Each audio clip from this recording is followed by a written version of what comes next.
Well, good afternoon, church family. It's Friday afternoon again, so I want to just drop a little thought in your lap to prepare you for Sunday. But it is a beautiful day. I think it was 24 degrees when I went home for lunch. I think it's probably the same still. But anyways, this Sunday we'll move on in the Gospel of Matthew into verses 17 to 20 of Matthew chapter 5. And this section, last section, he dealt with our relationship to the world, and he described it as one of being salt and light. And now he's going to move on, and Jesus is going to talk about what is our relationship to the law. As disciples of Christ, as members of his church, as citizens in the kingdom of heaven, what is our relationship to the law? What is his relationship to the law? And it's just so important for us to have this understood, and it is a foundational thing for us to understand the law and the gospel, how they relate to each other.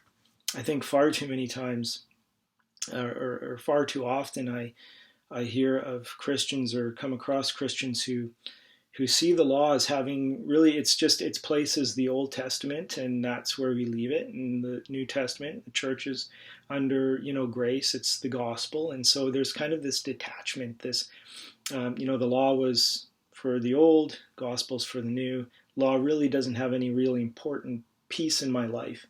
But Jesus is saying something completely different here.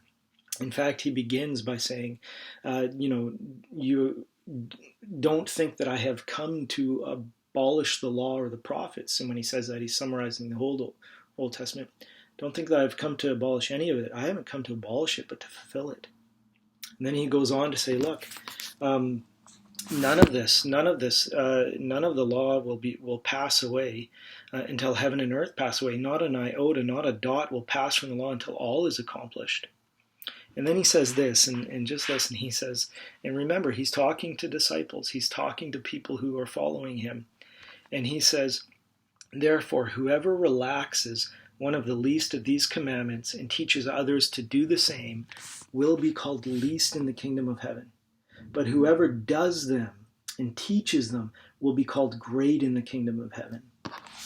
And so, you consider that, and I think that can fall on our ears like a foreign language. We don't, he's talking about the law. And he's saying whoever obeys and loves and teaches others to obey these things will be called great in the kingdom of heaven.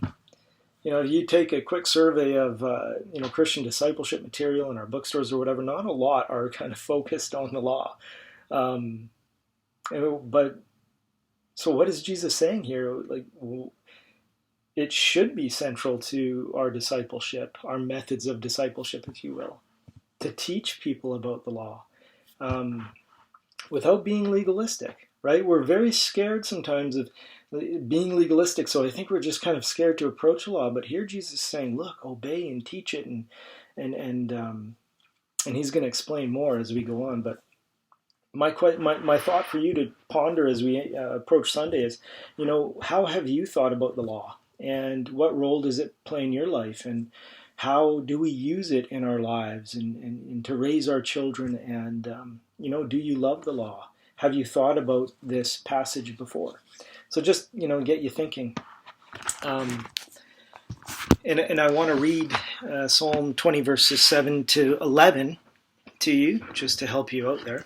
The psalmist writes there, the law of the Lord is perfect, reviving the soul.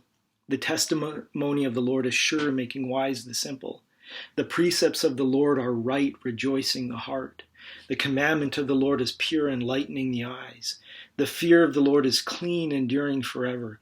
The rules of the Lord are true and righteous altogether. More to be desired are they than gold, even much fine gold. Sweeter also than honey and drippings of the honeycomb. Moreover, by them your servant is warned, and keeping them there is great reward. The law is this beautiful thing. It's perfect, it's holy, it's righteous, it's good. How are we using it in our life? And so I leave you with that. I hope that our studies in Matthew have been benefiting you, and that you've been encouraged to them. I've had the privilege of hearing from quite a number of people who write me and just share with me what they're learning as we study through this, and you share with me thoughts and teaching me some things. And I would encourage you to do that, in the comment section below, or just write me and let me know. It's just, yeah, it's fun to listen to how the Lord is teaching you and encouraging you and edifying you. We had one person who's painted a beautiful picture of the city on a hill, and I'm going to show that to you on Sunday with their permission. But yeah, so have a blessed weekend, and I can't wait to worship with you on Sunday. Bye now.